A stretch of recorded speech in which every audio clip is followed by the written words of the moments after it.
Continuamos con nuestro tema y lo que queremos hacer ahora, ya para introducirnos de lleno al desarrollo de todo esto, yo quiero preguntarte a ti, Joe, ¿por qué es importante hablar al día de hoy sobre la ignorancia bíblica?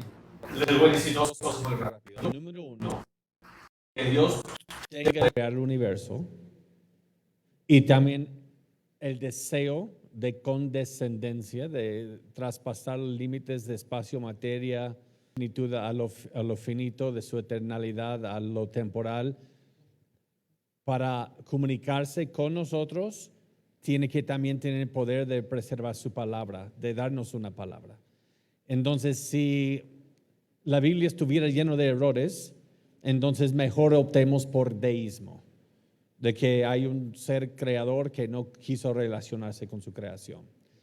Y la inerrancia también es importante porque la palabra de Dios es exhalada por Dios, es dada a nosotros y vemos la gloria de Dios en la faz de Cristo por un exégesis de todo el texto de una manera u otra, en todo el texto que apunta a eso, y cualquier duda que se arroja sobre eso, nos quedamos como arbitrarios tú y yo en este momento de adivinar cuál es error y cuál es correcto, y luego en lo que uno está apostando toda su vida perpetua en eso, y su conocimiento de Dios y comunión con Dios está en juego si estoy viendo la palabra de hombre que es error o palabra de Dios. Así que, y los ataques del mundo escéptico tenemos que poder dar una defensa de eso. Muchas gracias, Joe. La misma pregunta, Richard. ¿Qué podrías decirle a los jóvenes acerca de este concepto de la inerrancia? Yo creo que, de hecho, repitiendo mucho de lo que Joe ya ha mencionado, lo importante de la inerrancia está en que si no creemos en la inerrancia bíblica, toda nuestra base doctrinal en realidad está en cuestionamiento. Es importante para todo lo que creemos de Dios, es importante para algo tan importante para comprender nuestra salvación. Dios se ha dado a conocer de manera general, hay algo que se conoce como revelación general. Dios se ha dado a conocer por medio de su creación. Hay cosas que podemos conocer de Dios, pero nosotros no podemos ser salvos, por ejemplo, por medio de esa revelación general, sino que es al entender la revelación específica de Dios, su palabra, y esa palabra inerrante, que podemos entender cómo podemos una vez más entrar en comunión con Él, entre muchas otras cosas. Entonces, de manera resumida, la inerrancia es base para lo que creemos, si no todo entra en un marco de relativismo. Ok. Mi estimado Mateo, la Biblia siempre ha sido atacada a lo largo de la historia, pero ahora en estos tiempos no tan solo es atacada, es menospreciada, es blasfemada, y hay muchas batallas que tenemos los creyentes por tanta información que nos llega por todos lados. Coméntanos, ¿cuáles son esas batallas que tenemos sobre este gran concepto de la inerrancia bíblica? Quiero agradecerles la oportunidad de compartir con ustedes esta noche y hablar justamente de tres batallas que son muy actuales en cuanto a las Escrituras, y Satanás siempre ha querido atacar las Escrituras, siempre ha buscado diferentes maneras de hacer que el pueblo de Dios no tenga la palabra de Dios, porque si no hay palabra de Dios, tampoco hay pueblo de Dios, porque la fe viene por el oír y el oír es por la palabra de Dios. Entonces, si Satanás puede eliminar la palabra de Dios, eso fue uno de los ataques de Satanás a través de la historia, de querer hacer que no tengamos la palabra de Dios, de destruir la palabra de Dios. Cuando eso no funcionó, buscó otras estrategias, y algunas de esas estrategias, yo quería hablarles de tres batallas que se libran en la actualidad, y las tres batallas que quería tratar eran la inspiración, la inerrancia, y luego brevemente quería hablar de la inteligibilidad de la palabra de Dios. Pero el día de hoy vamos a hablar de estas tres áreas, principalmente las primeras dos áreas. Ok, vamos a hablar entonces de la batalla de la inspiración. Y la pregunta clave que nosotros podemos hacernos en cuanto a la palabra de Dios en torno a la inspiración es si la Biblia es un libro divino, y si es así, ¿en qué sentidos y hasta qué punto? Y conforme empiezas a estudiar acerca de este tema, nos vamos a dar cuenta que hay personas que casi creen que la Biblia es completamente divino. ¿Y a qué nos referimos con esto? Es prácticamente que la Biblia cayó del cielo tal como nosotros lo tenemos. Creo que muchos cristianos, especialmente que no han estudiado mucho sobre este tema, esta es la impresión que tienen, ¿no? Bueno, aquí está la Biblia, Dios me dio la Biblia y es completamente una obra de Dios. Sí, pero hay ciertos defectos con esa postura. Otras personas creen que la Biblia es completamente humana, que es solamente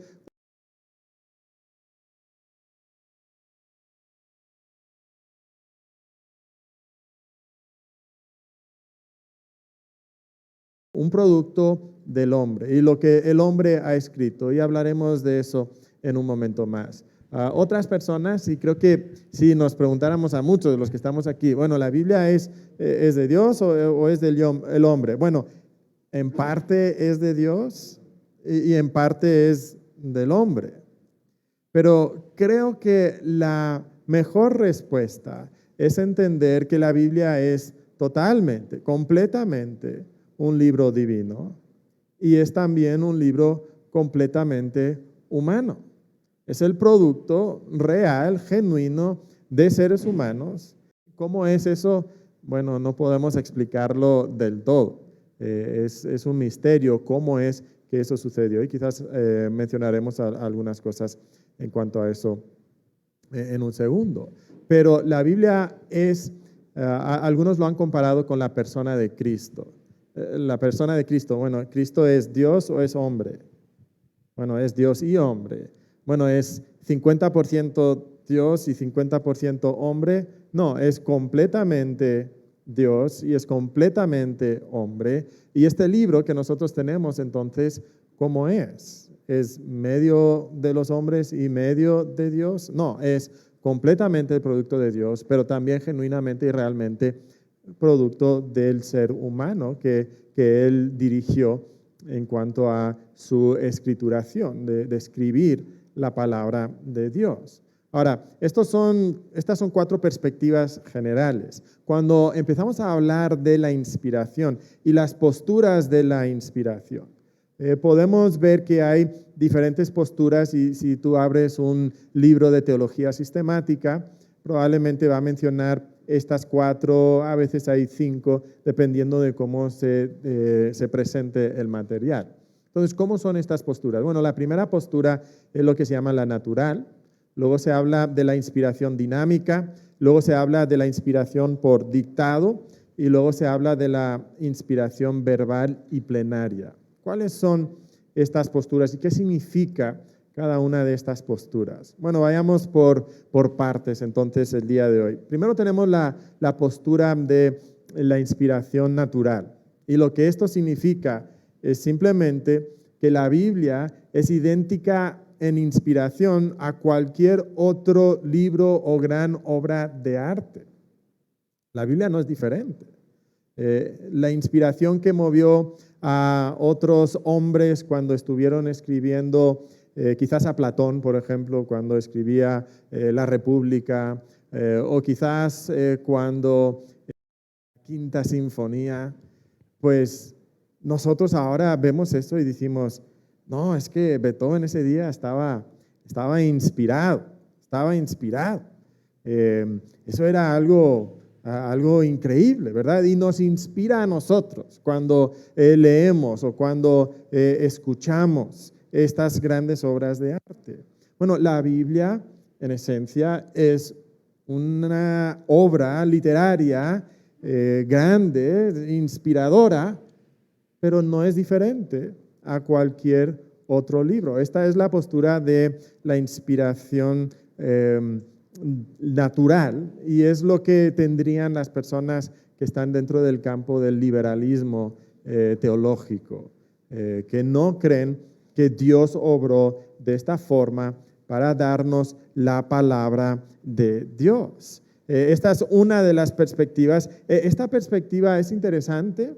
Y es interesante porque tiene otra manera de manifestarse.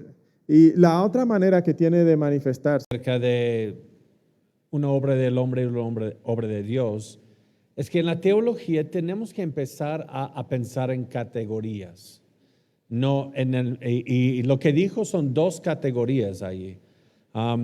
Que es una obra de Dios, pero Dios trabaja a través de medios, sin menospreciar al medio. Entonces pero el hecho de que usa un medio, el ser humano, no menosprecia que viene de Dios tampoco.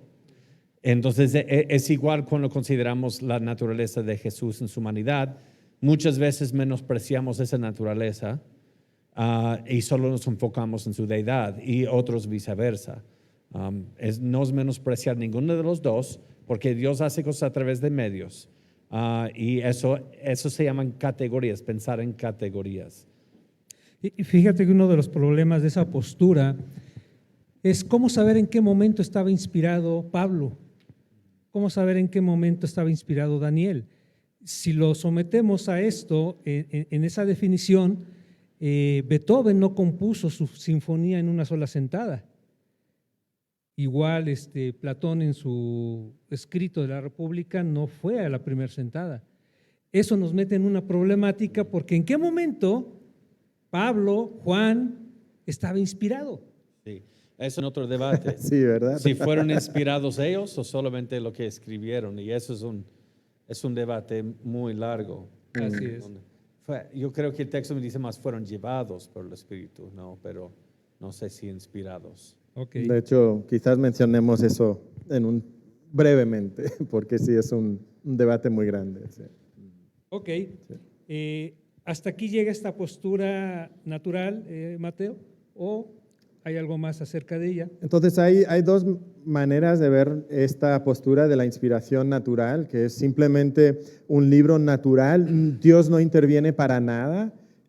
Los hebreos eran grandes hombres religiosos de la filosofía religiosa, igual que los griegos eran muy buenos para la matemática o para la filosofía. Los hebreos eran muy buenos para la religión, y entonces generaron una gran obra de arte religiosa para nosotros.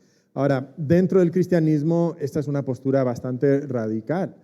Hay otra postura que a veces se incluye bajo la postura de inspiración natural, o a veces se le da otro nombre, que es la teoría de la iluminación, y aquí sí interviene Dios en cierta manera. Y lo que cree es que el Espíritu Santo sí tuvo cierta obra, pero fue simplemente en agudizar las habilidades naturales de los escritores.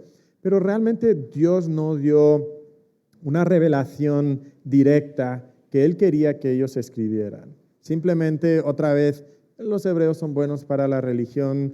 Yo les voy a echar la mano un poquito en esta idea de la religiosidad, de los conceptos que yo quisiera que el hombre fuera teniendo aquí sobre la tierra. Entonces, pues aquí ahora tenemos la Biblia.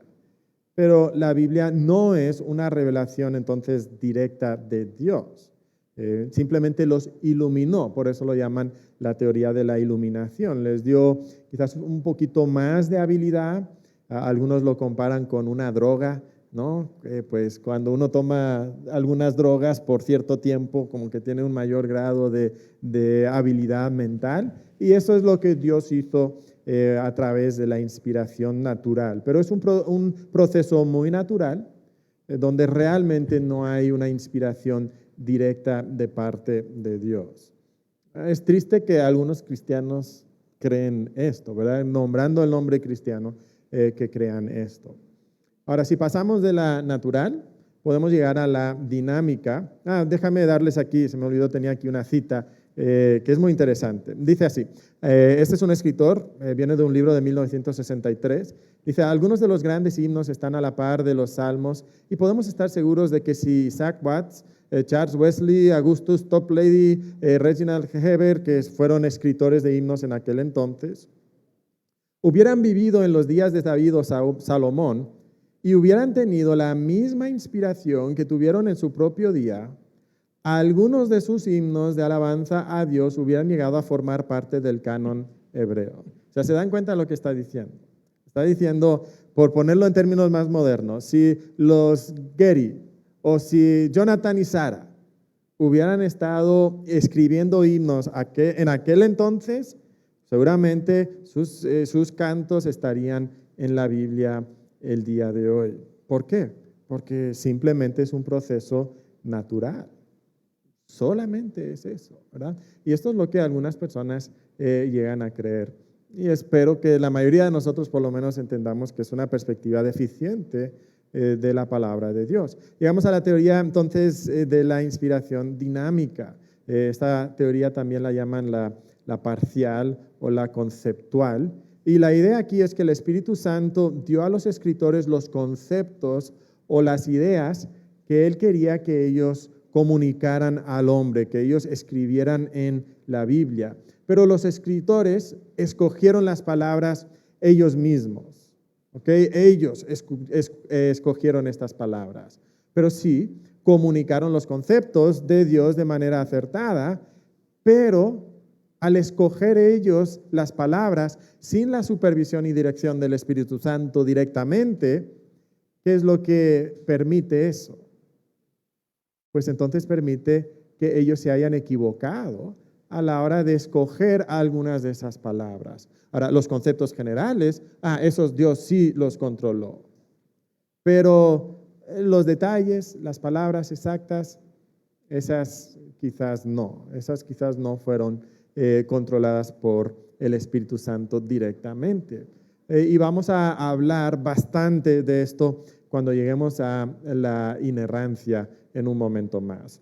Cuando llegamos a la teoría del dictado, en esta situación, en esta teoría, el Espíritu Santo simplemente le da a los escritores las palabras exactas que Él quería que ellos escribieran, y ellos los escribieron, y la imagen mental que pudiéramos tener es la secretaria que está en la oficina, y está el jefe detrás del escritorio, y le dice, escribe esto, ¿verdad? Necesito dictarte una carta. Y entonces, estimado cuñado Juan, ¿verdad? Y estimado cuñado Juan, ¿verdad? Y ella realmente no interviene para nada en ese proceso, es simplemente como la pluma que está escribiendo el texto.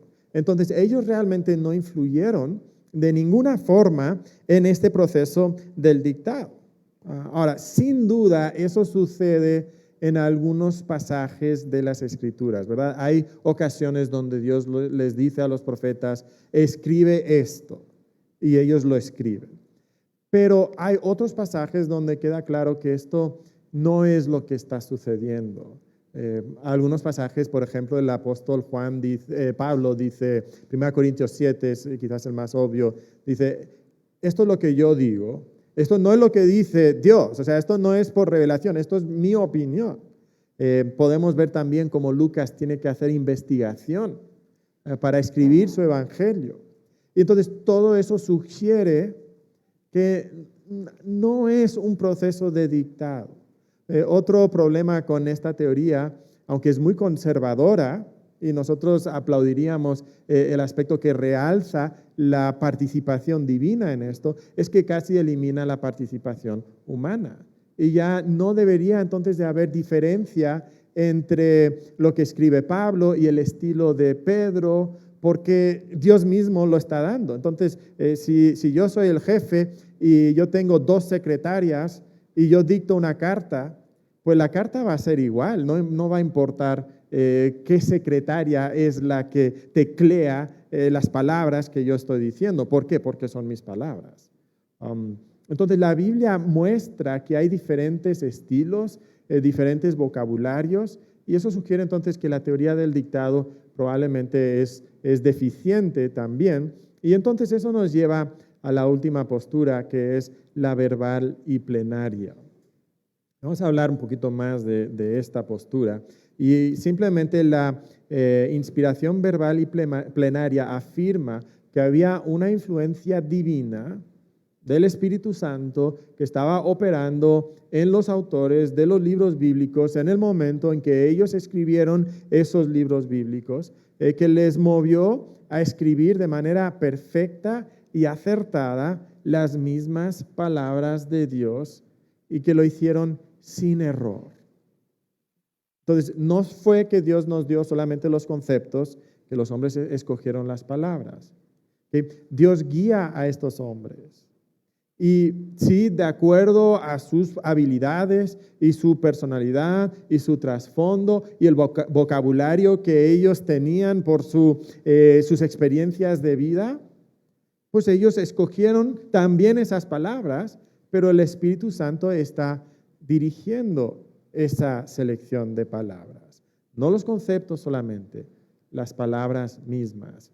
Y aquí nos metemos a la pregunta, ¿cómo fue eso? ¿No? Y realmente es uno de esos misterios que nunca vamos a poder explicar nosotros hasta el día que nos muramos. No vamos a poder entender qué es exactamente lo que sucedió, pero sabemos que el Espíritu Santo estaba obrando y sabemos que el resultado final en lo que ellos escribieron fueron las palabras de Dios. Déjame darles algunas definiciones que vienen de teólogos, definiciones un poquito más largas. Una de Miller Erickson en su Teología Sistemática dice así: por inspiración de las Escrituras entendemos la influencia sobrenatural del Espíritu Santo en los autores de las Escrituras para que ofrecieran en sus escritos un informe fiel de la revelación para que lo que escribieran realmente fuera la palabra de Dios.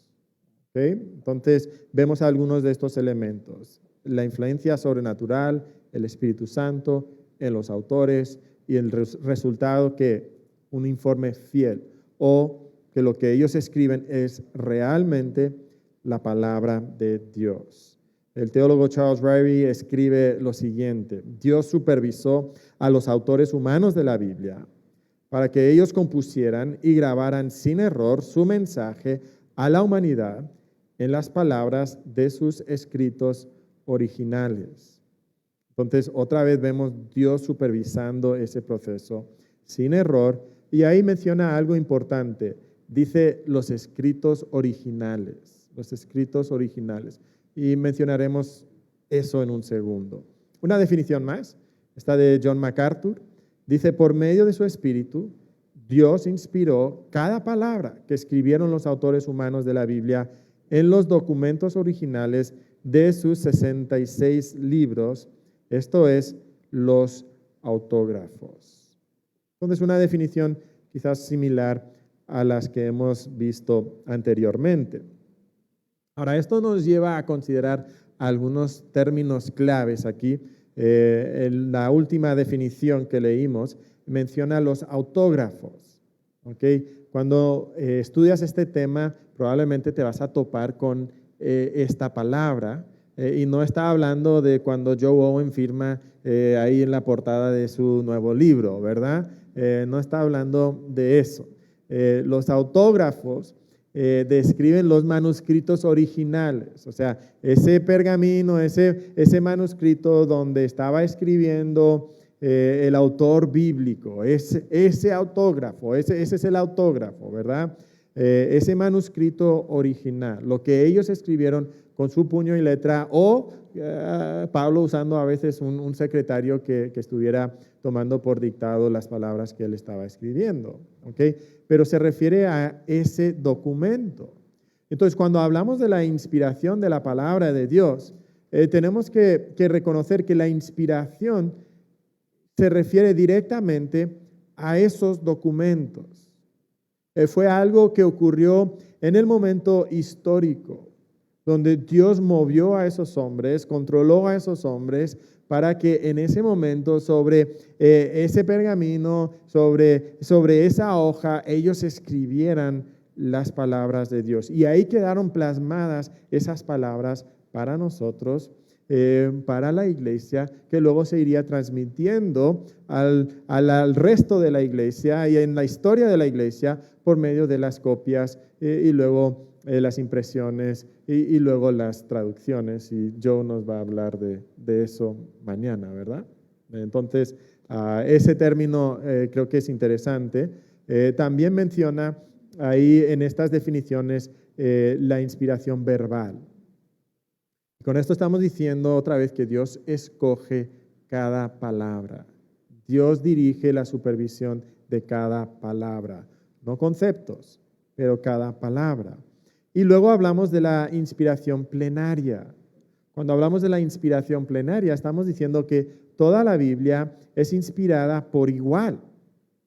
Y vamos a encontrarnos a personas el día de hoy que dicen que creen en la inspiración de la Biblia, pero que parte de la Biblia pudiera ser más inspirada que otra parte de la Biblia. Los católicos creen una versión de esto, incluso en cuanto a los libros apócrifos. Ellos reconocen que los libros apócrifos tienen un nivel menor de inspiración que los otros libros de la Biblia. Pero luego tenemos personas el día de hoy que van a decir, bueno, los evangelios son más inspirados que el Pentateuco, por ejemplo, ¿no? Es que el Pentateuco es muy arcaico, ¿verdad? Tiene muchas ideas que no nos gustan. Pero los evangelios sí nos gustan. Entonces, cuando decimos que creemos en una inspiración plenaria, estamos diciendo que todo lo que encontramos en la Biblia fue lo que Dios puso en la Biblia y es veraz. Ahora, podemos encontrar algunas ocasiones donde hay mentira en la Biblia. Cuando Satanás miente, por ejemplo, o cuando los amigos de Job vienen y empiezan a argumentar con Job y al final de Job Dios los redarguye por lo que ellos estaban argumentando. Entonces, en esos argumentos de los amigos de Job tenemos que reconocer que hay error ahí, pero lo que la Biblia plasma para nosotros es realmente lo que ellos estaban diciendo y lo que el Espíritu Santo quería que nosotros tuviéramos preservado para aprender de su error. ¿Okay? Entonces no estamos diciendo que todo lo que la Biblia dice que es verdad, incluyendo lo que Satanás le dice a Adán y Eva, ¿verdad? No. Todo lo que está ahí es realmente lo que sucedió y es la verdad que Dios quiso que nosotros tuviéramos el día de hoy. Y luego llegamos a dos temas, dos palabras que podíamos unir, infalible e inerrante. Los podemos juntar o los podemos separar. En la historia de la iglesia, cuando surgen estos ataques en contra de la palabra de Dios y empiezan a decir que contienen muchos errores, los cristianos empezaron a hablar de la palabra de Dios como infalible. Y con eso querían decir que no contenía error. Pero con el tiempo, los liberales que siempre hacen esto, toman prestados los términos que nosotros usamos para describir nuestra doctrina y le empiezan a dar otro significado. Ellos empezaron a decir, nosotros también creemos que la Biblia es infalible.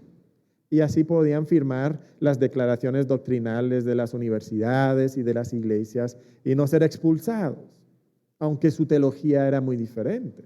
Entonces empezaban a decir, nosotros creemos que la Biblia es infalible, no en el sentido de que no contiene ningún error, sino en el sentido de que va a siempre y de manera infalible lograr los objetivos que Dios tiene para la Escritura de traer la salvación al ser humano. Entonces, en sus enseñanzas doctrinales, la Biblia es infalible, pero contiene errores históricos, geográficos, científicos y de este tipo.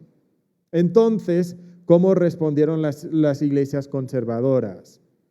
Bueno, le empezaron a poner la etiqueta inerrante. Con eso querían decir lo mismo que antes decían con infalible. Y es que la Biblia no contiene ningún error en ningún aspecto. Todo lo que la Biblia dice, incluso en lo científico, en lo médico, en lo histórico, lo geográfico, todo eso es verdad, tal cual como la Biblia lo dice.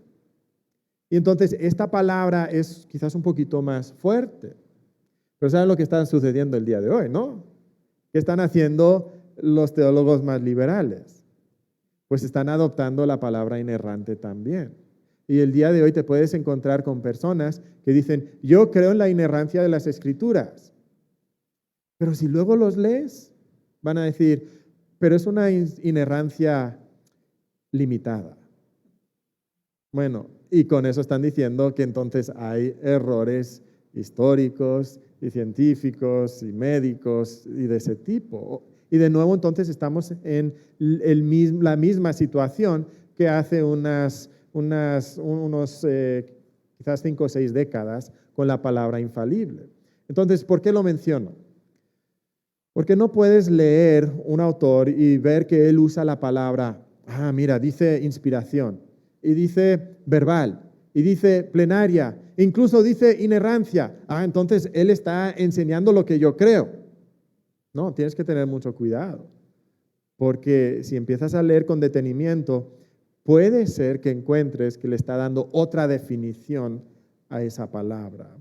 Y daré unos ejemplos de esto un poquito más adelante. ¿Algún comentario sobre estos temas? Sí, realmente es muy importante este concepto de la iluminación o de la inspiración, perdón, porque al estar desarrollando tú este tema de la inspiración, implícitamente estás diciendo que si la Biblia es plenaria y verbal, si yo digo que hubo un error, quiere decir que Dios se equivocó en dar la palabra correcta.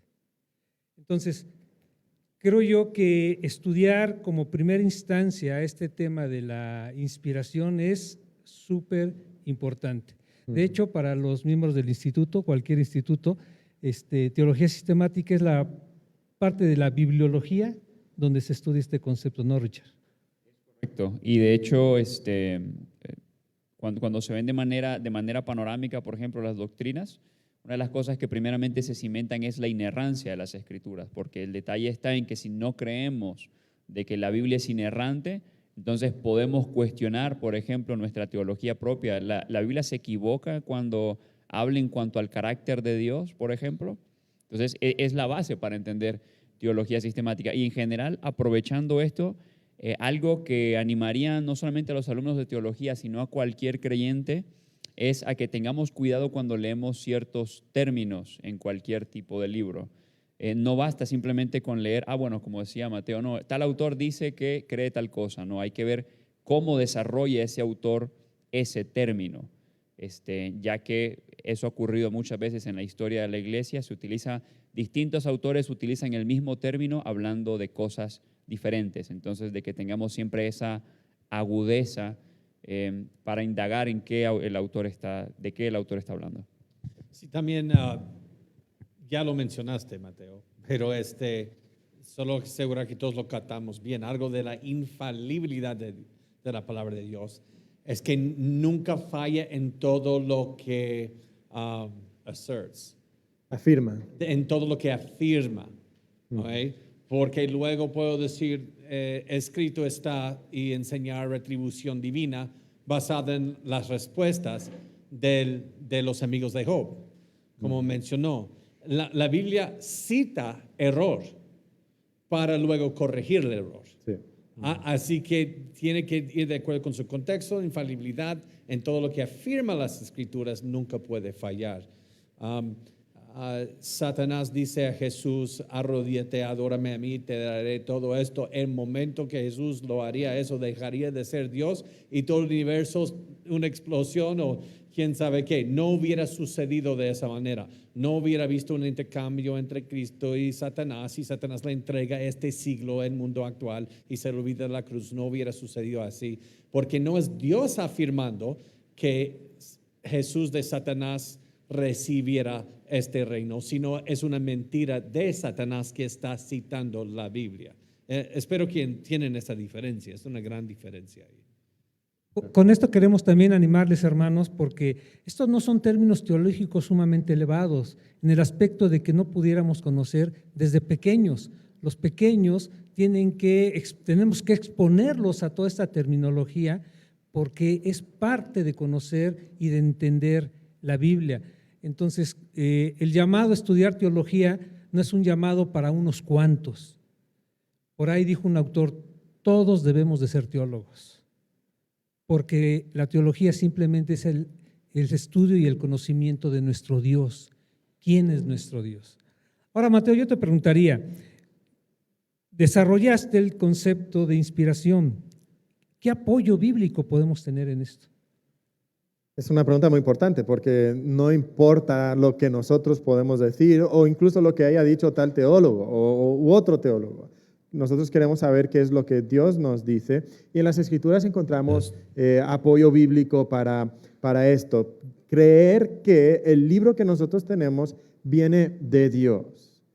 Muchos apoyos. Por ejemplo, podemos notar que más de 4.300 veces en la Biblia se dice algo así como, así ha dicho Jehová, o vino a mí palabra de Jehová, o alguna expresión similar. Fíjate, 4.300 veces. Son muchísimas veces. Entonces, siempre nos está afirmando que lo que ahí tenemos no viene del hombre, sino viene de Dios, o no viene únicamente del hombre, sino viene de Dios. Déjame mencionarte algunos pasajes del Antiguo Testamento que nos pueden ayudar a entender esta doctrina bíblica de la inspiración. En Zacarías 7:12 dice, y pusieron su corazón como diamante para no oír la ley ni las palabras que Jehová de los ejércitos enviaba por su espíritu por medio de los profetas primeros. ¿Ok? Entonces, ¿qué es lo que los profetas estaban hablando? Eran las palabras que Jehová había enviado por su espíritu. No eran sus propias palabras. Podemos ver en 2 Samuel 23:2. El Espíritu de Jehová ha hablado por mí y su palabra ha estado en mi lengua. Esta es la afirmación del rey David. David dice, Dios ha hablado por mí. Son afirmaciones un tanto bravas, ¿no? O sea, valientes. ¿Quién de nosotros se atrevería a decir algo así? Pero David sabía cuando había ese movimiento del Espíritu en él, que él podía decir, lo que yo voy a decir en este momento no son mis palabras, lo que yo voy a decir en este momento son las palabras de Dios. Jeremías 1:7, y dirás todo lo que te mande. Y Jeremías 1:9, y extendió Jehová su mano y tocó mi boca y me dijo Jehová, he aquí he puesto mis palabras en tu boca. Más adelante, el mismo Jeremías dice, toma un rollo de libro y escribe en él todas las palabras que te he hablado. Y este pasaje es interesante porque tenemos la revelación de Dios al profeta Jeremías, pero también el mandato a preservar esa revelación de forma escrita. Y eso es lo que nosotros ahora tenemos en las páginas de nuestra Biblia.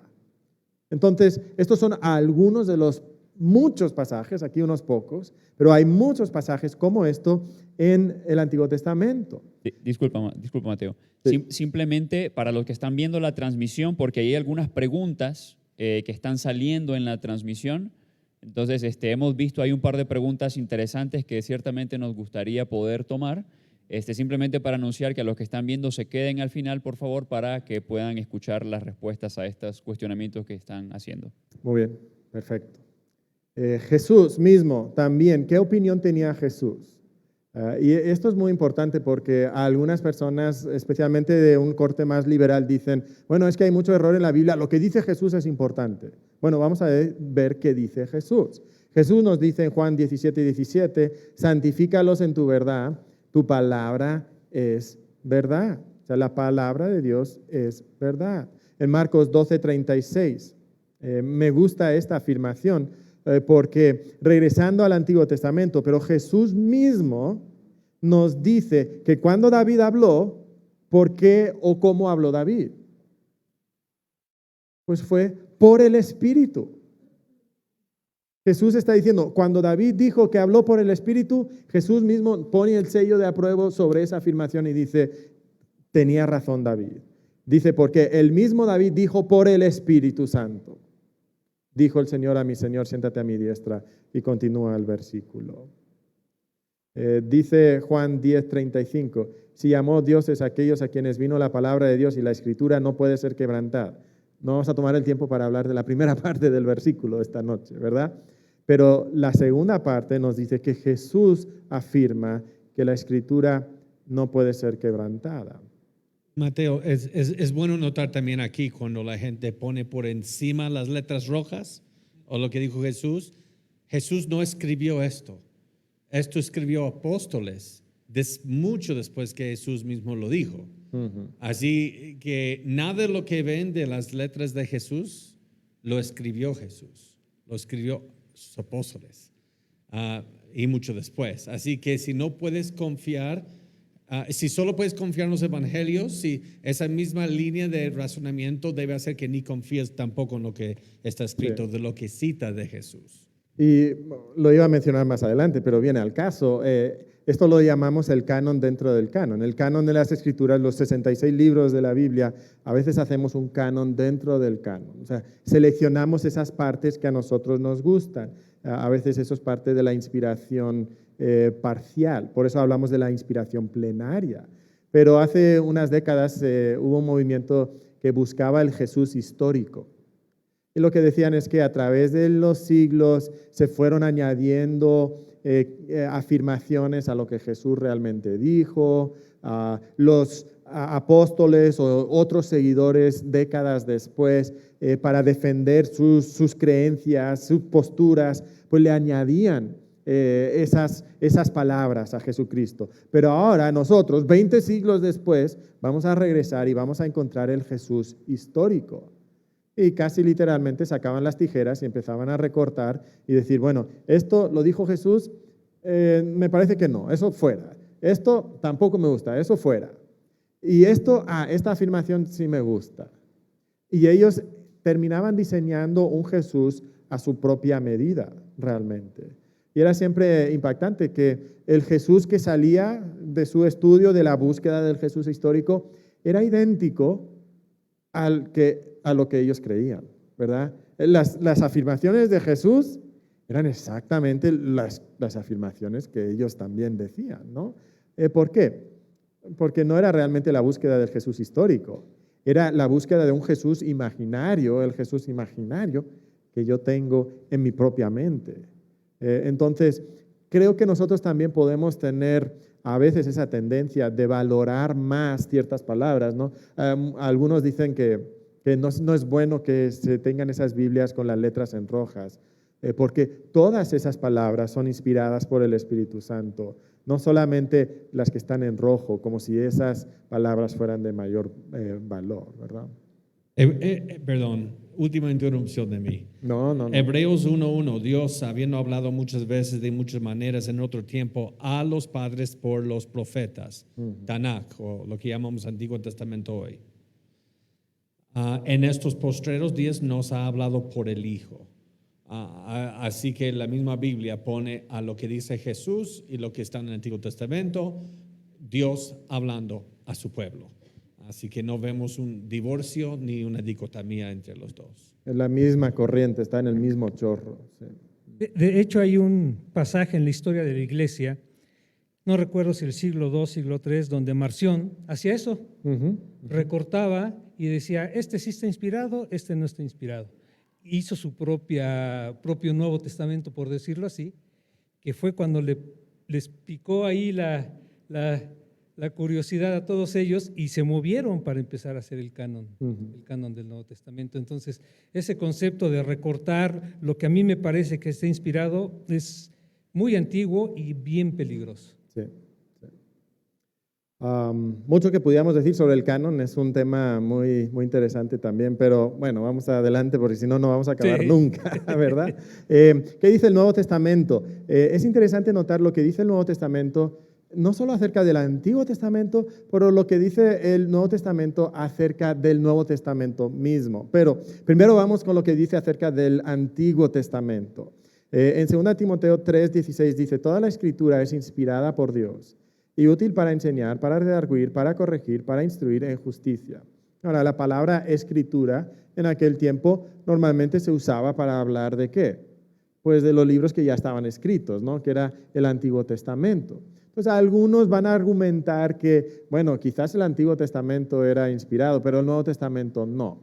No muchos argumentan eso. Vamos a ver que esa es una falacia en un segundo, pero lo que podemos decir con certeza es que las escrituras del Antiguo Testamento sí tenían esa calidad de inspiración divina. Y la palabra aquí es theopneustos, ¿verdad? Que significa el aliento de Dios, soplado por Dios, exhalado por Dios, no inspirado por Dios, sino exhalado por Dios. Y quizás la mejor manera de ilustrar esto es el proceso físico. Está aludiendo al proceso físico de producir sonido. Entonces, cuando yo hablo físicamente, ¿qué sucede? Bueno, de mis pulmones pasa mi aliento, mi aire, pasa por las cuerdas vocales y generan unas vibraciones que luego pasan por mi boca y yo manipulo ese sonido en mi boca para que salgan ciertas vibraciones sonoras que ustedes están escuchando, y las vibraciones que ustedes están escuchando son las palabras de Mateo. Sin duda, lo que tú estás escuchando en este momento son las palabras de Mateo. Okay. Cuando tú lees este libro, tú estás leyendo con la certeza, la misma certeza que tú tienes ahora mismo de estar escuchando las palabras de Mateo, que tú estás escuchando, leyendo las palabras de Dios. Es como si el aliento de Dios hubiera pasado por las cuerdas vocales divinas, que no tiene porque es espíritu, pero esta es la metáfora, y el producto, ¿verdad? El producto de mi hablar son sonidos, ondas sonoras. Y el producto del hablar de Dios es las Escrituras. Tú puedes tener la misma certeza de que cuando tú lees la palabra de Dios, estás leyendo las palabras de Dios. Eso es lo que nos está diciendo 2 Timoteo 3:16. Ahora, ¿cómo sucedió todo esto? No lo sabemos, pero en 2 de Pedro 1:21 nos dice que la profecía fue traída no por voluntad humana, sino que los santos hombres de Dios hablaron siendo inspirados por el Espíritu Santo. Aquí es una palabra diferente que significa ser llevado. Sigue usando la metáfora del viento, pero es la metáfora de una nave con las velas, como se movían en aquel entonces, y como el viento llena las velas e impulsa a la nave. Y entonces en esta situación está diciendo Pedro que cuando los profetas daban sus palabras, era por el impulso, por la motivación de Dios mismo, del Espíritu de Dios. No era por iniciativa propia, sino que era por la iniciativa, por el impulso de Dios. ¿Okay? Esos son los profetas del pasado. Eso es el Antiguo Testamento. Pero ¿qué podemos decir acerca del Nuevo Testamento? ¿Aplica lo mismo para el Nuevo Testamento? Y hay varios pasajes sumamente interesantes en cuanto a este tema. En 2 de Pedro 3, 15 y 16 dice: y tened entendido que la paciencia de nuestro Señor es para salvación. Y ahora, noten esto. Como también nuestro amado hermano Pablo, según la sabiduría que le ha sido dada, os ha escrito. Aparentemente, Pedro estaba leyendo las epístolas de Pablo. Qué interesante, ¿no? Y luego dice: casi en todas sus epístolas, hablando en ellas de estas cosas, entre las cuales hay algunas difíciles de entender, las cuales los indoctos e inconstantes tuercen, como también, noten lo que dice, ¿qué dice? Las otras escrituras. O sea, que los escritos de Pablo están al mismo nivel que las escrituras. Recuerda, escrituras normalmente se refiere al Antiguo Testamento, que sabemos que son inspiradas por Dios. Entonces, Pablo es igual a las otras escrituras que son inspiradas. Entonces, podemos concluir que los escritos de Pablo también tienen el mismo grado de inspiración. Encontramos algo interesante en 1 Timoteo 5:18. Pues la escritura dice: no pondrás bozal al buey que trilla, y digno es el obrero de su salario. Y este pasaje es revolucionario. Y dices, ¿por qué? Pues cita dos pasajes. Sí. ¿Pero qué dos pasajes cita? Bueno, los dos pasajes que cita, y déjame, los tengo aquí para no equivocarme, ¿verdad? Primero, cuando dice no pondrás bozal al buey que trilla, es una cita de Deuteronomio 25:4. Y la segunda cita, digno es el obrero de su salario, es una cita de Lucas 10:7. Y Pablo dice entonces que Lucas es escritura, que el Evangelio de Lucas es escritura. Eso es fascinante, ¿no? Y eso concuerda entonces con lo que vemos en el Nuevo Testamento, que los escritores del Nuevo Testamento tienen la misma seguridad que están hablando la palabra de Dios como los escritores del Antiguo Testamento. 1 Corintios 14:37. Si alguno se cree profeta o espiritual, reconozca que lo que os escribo, mandamientos del Señor. Pablo está diciendo, lo que yo estoy escribiendo no es opcional, es un mandato directo del Señor. Entonces, el Nuevo Testamento está afirmando que el Nuevo Testamento también es escritura inspirada por Dios. Ahora, podemos ir más allá de las escrituras y ver otras evidencias, y no los vamos a mencionar mucho el día de hoy por cuestión de tiempo. El autotestimonio de las escrituras, lo que acabamos de mencionar, la escritura afirma ser palabra de Dios. La singularidad de las escrituras es diferente a cualquier otro libro. La historicidad de las escrituras y lo que mencionan, diremos un poquito más sobre eso. La profecía, el cumplimiento de las múltiples profecías. Centenares de profecías que se han cumplido. El testimonio de Cristo, como ya hemos dicho, y luego el testimonio del Espíritu Santo en el corazón de cada uno de nosotros, autenticando que lo que las palabras, lo que la Biblia dice son realmente la palabra de Dios, que este libro es diferente a cualquier otro. ¿No lo has experimentado tú? Cuando lees la Biblia, ¿no es diferente a cualquier otro libro? ¿Por qué? Porque es un libro inspirado y el Espíritu Santo está dando a nuestro espíritu esa confirmación de que este libro es de Dios. Ahora, si nos fuéramos a enfocar en la historicidad un momento, y otra vez, solo lo voy a poner aquí sobre la pantalla para que ustedes lo vean. ¿Qué tipo de argumentos pudiéramos dar? Bueno, pudiéramos hablar de la evidencia interna, la honestidad de las Escrituras, la armonía de las Escrituras, que la Biblia permite que existan paradojas. ¿Sí? Si tú estás inventándote una religión, vas a eliminar todas las paradojas. Pero esto nos habla de un Dios que es superior a nuestra comprensión. Las afirmaciones extraordinarias que eran fácilmente refutables en su día, como que Cristo había resucitado de la tumba, hubiera sido fácil refutar eso. La ausencia de motivación para la invención de una nueva religión que les cuesta la vida. Evidencia externa como la preservación de las Escrituras, la arqueología que ha confirmado las Escrituras, el testimonio extrabíblico, la supervivencia en ambiente hostil. Ahora, si tú quieres estudiar todo esto, pues tómale una foto, ¿verdad? Y luego puedes buscar y puedes encontrar información acerca de esto. Pero otro tema que es interesante es notar lo que los historiadores de la iglesia, los padres de la iglesia, los teólogos de la iglesia han enseñado acerca de la Biblia. Policarpo. Ahora, noten ahí la fecha de Policarpo. Él muere en el año 156 después de Cristo.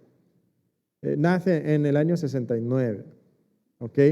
Estamos muy cercanos al tiempo de Jesucristo y de los apóstoles. De hecho, Policarpo nos dice la tradición que fue estudiante de Juan el apóstol. Él dice lo siguiente: cualquiera que pervierte los oráculos de nuestro Señor es el primogénito de Satanás. Palabras fuertes, ¿verdad? Justino Mártir, otra vez noten ahí las fechas. Nace en el año 100, muere en el año 165. Justino Mártir dice: cuando escuchan que los profetas hablan en nombre de algún personaje, no deben de pensar que eso lo dicen los mismos hombres inspirados, sino el verbo divino que los mueve. Verbo divino hablando del logos de Jesús, ¿verdad? Cuando habla el profeta, es la palabra del verbo, es la palabra de Jesús. Eso es lo que creía Justino Mártir. Ireneo, que muere en el año 200, dice: podemos estar completamente seguros de que las Escrituras son perfectas, pues fueron habladas por el Verbo de Dios y su Espíritu. Entonces, esta creencia en la palabra de Dios no es una invención nueva, sino que esto es algo que la iglesia siempre ha creído. Ahora, todavía nos pueden quedar algunas dudas sobre este tema de la inspiración. Dudas como: ¿cómo fue exactamente que el Espíritu Santo supervisó lo que los hombres escribieron para que fuera a la misma vez completamente del hombre y completamente de Dios? Bueno, difícil explicar eso, ¿verdad? La inspiración, ¿a quién o a qué se aplica? Y esto es a lo que se refería Joe hace un momento, ¿verdad? Se aplica a los autores, describe a los escritos, y qué de las copias y qué de las traducciones. Bueno, para eso vengan el día de mañana, les van a dar muchas de las respuestas sobre estas preguntas. Pero sabemos que hubo una operación del Espíritu Santo sobre los autores para que el resultado de lo que ellos escribieron fuera la palabra de Dios, la palabra inspirada de Dios. Y entonces, en un sentido técnico, decimos que la inspiración aplica a los manuscritos originales, los autógrafos, y de ahí en adelante Dios escoge preservar su palabra inspirada. Y luego vienen, bueno, ¿cómo puedo saber que lo que yo tengo el día de hoy es la palabra de Dios? Bueno, Joe te lo va a contestar mañana, ¿verdad? La respuesta más breve es que una traducción o una copia es la palabra inspirada de Dios al grado de que es fiel a los autógrafos originales. ¿Y cómo podemos saber que hemos sido fieles a eso? Otra vez, mañana, tienen que regresar mañana. ¿Ok? Entonces, este es el tema de inspiración y es muy importante poner esa base porque de ahí entonces va a fluir el tema de inerrancia. Otra vez, no sé si tienen comentarios, algo que quieran aportar. Pues muy interesante porque las evidencias internas que te da la propia Biblia de demostrar que es la palabra de Dios, tanto el Antiguo como el Nuevo Testamento, sumado a las evidencias externas de la era de los patrística que le llaman los padres de la iglesia, pues la sumatoria nos lleva a eso, ¿no? De que la conclusión natural de todo esto es de que la Biblia fue inspirada por Dios, total, plenaria y verbal. Así es. ¿Qué tiene que ver esto con la inerrancia? Entonces, si pasamos al tema de la inerrancia, con el tema de la inerrancia podemos presentar otra pregunta clave. Igual que con la inspiración, presentamos una pregunta clave. Con la inerrancia podemos hacernos una pregunta y es esta. Si Dios escribió la Biblia, y espero que todos aquí pensemos que sí, Dios escribió la Biblia, ¿okay? Eso es inspiración. Bueno, si hemos dicho que sí, Dios escribió la Biblia, surge la siguiente pregunta. ¿Puede contener errores? ¿Puede contener errores? Ahora, no sé si notaron hace un momento en la cita de Ireneo, que dijo que la Biblia es perfecta. Y esa fue la postura de la iglesia por muchos siglos, hasta que llegamos a un periodo más adelantado, más cerca a la modernidad, y donde la Biblia empieza a ser atacada o cuestionada. ¿Ok? ¿Qué sucede? Bueno, llega la prioridad de la razón humana, donde antes se había valorado siempre la inspiración, la palabra escrita de Dios como la revelación definitiva y autoritativa para nosotros. Llega el escolasticismo, empieza a poner la razón humana al mismo grado, al mismo nivel de la palabra de Dios, y luego empieza a tomar prioridad sobre la palabra de Dios con el racionalismo más moderno. Llegan más adelante los inicios de la arqueología y la palabra de Dios ya para este tiempo está siendo atacada vilmente. Y entonces con la arqueología había la certeza de que los arqueólogos iban a ir a Palestina, iban a demostrar que la Biblia estaba llena de errores. Ahora, no fue así.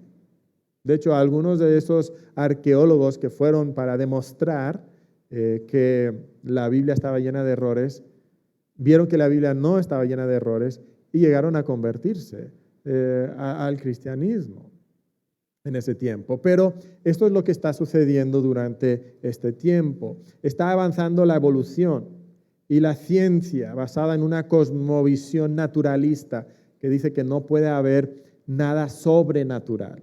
Entonces Dios no existe, Dios no interviene en los asuntos de la humanidad. No puede haber, por tanto, un hijo de Dios que se encarna y viene a la tierra. No puede haber un hombre resucitado. No pueden suceder ninguna de estas cosas. Y por supuesto que no puede haber un espíritu de Dios que inspira a hombres a escribir una palabra de Dios como lo que nosotros afirmamos. Y entonces durante todo este tiempo está creciendo la hostilidad en contra del cristianismo, en contra de la Biblia y en contra del concepto de Dios mismo, en contra del teísmo, y está creciendo cada vez más el ateísmo durante este tiempo y lleva a muchas personas, incluyendo algunas personas que dicen ser cristianas, a concluir que la Biblia contiene errores. A veces ni es la palabra de Dios, pero en su versión más moderada que la Biblia contiene errores numéricos, históricos, médicos, científicos, geográficos, pero, y otra vez regresamos a este concepto, que la Biblia es inerrante en su propósito. Sí, solo quiero interrumpir aquí porque tenemos un comentario que tiene que ver con eso. Sí, adelante. ¿Puedes leerlo? Sí. Sí, vamos a leer el comentario y nótese que habíamos dicho antes tener cuidado con los términos, porque alguien puede estar ocupando el mismo término que yo, no necesariamente significando lo mismo. Y este es un ejemplo de ello y vamos a responder. Dice, yo creo en la infalibilidad de la palabra de Dios. No se equivoca en el mensaje que Dios transmite por medio de la inspiración a sus siervos, pero inerrancia en cada palabra ya es demasiado, porque la Biblia también tuvo intervención humana. Quienes escribieron no fueron poseídos, ellos dejaron su marca, su contexto o lo que conocían. De ahí que la Biblia termine contando en alguna parte, no coincida con otra en algún detalle. Sin embargo, el mensaje que transmite no se contradice. Y luego alguien le responde, excelente, dice su nombre, no lo vamos a decir. Ese es el punto. Teológicamente es infalible y normativo. Debemos cumplir. El resto es debatible. Sí, la razón que quise interrumpir aquí es por lo que Mateo acaba de decir del racionalismo, del tiempo de la ilustración. Y estamos viendo esa influencia sobre esta persona en este momento. Porque él dice, yo siendo un ser humano, soy suficiente en errante para saber que eso que fue escrito, debido a que Dios usó humanos, tiene que ser errante. Pero si el hecho de que Dios lo hizo a través de un ser humano, quiere decir que tenga que tener errores, pero a la vez estoy asumiendo que yo no tengo error, un humano que no está siendo llevado por el Espíritu Santo para hacer un comentario en Facebook. Ustedes pueden ver cómo ponen el razonamiento del hombre por encima aquí. Ahora no estoy atacando a la persona, me imagino espero que todavía están mirando, pero nuevamente lo que Mateo compartió en 2 de Pedro 1:21, porque nunca la profecía fue traída por voluntad humana, sino que los santos hombres de Dios hablaron siendo llevados por el Espíritu Santo. Entonces, la palabra de Dios dice que ninguna profecía, y si uno llega a esa conclusión, dice un porcentaje de profecía. Entonces, ahora estás poniendo tu opinión porque estás usando probabilidades en cuanto a algo que solo se basa en la voluntad humana, en razonamiento, en la Biblia. Yo digo, para ser congruente es mejor no creer en nada. Hay una gran incongruencia allí y eso solamente es nuevamente entender el espíritu de nuestro siglo, de la ilustración, razonamiento humano siendo autoridad para todo. Y tenemos que reconocer eso, que Dios ha hablado, como dice Mateo. Sí. Y Jesús dice, y no lo dice literalmente así, ningún tilde, si lo podemos decir así, se va a abolir de la palabra de Dios. Así que vemos que Jesús no permita que ni siquiera un tilde fue escrito por un error humano, mucho menos una palabra. Claro. Ahora, el comentario de la persona es muy interesante y significa que sí está por lo menos escuchando con algo de atención, porque justamente es ahí hacia donde nos vamos. Y sí creo que es importante notar, por ejemplo, lo que mencionamos de la búsqueda del Jesús histórico hace un momento.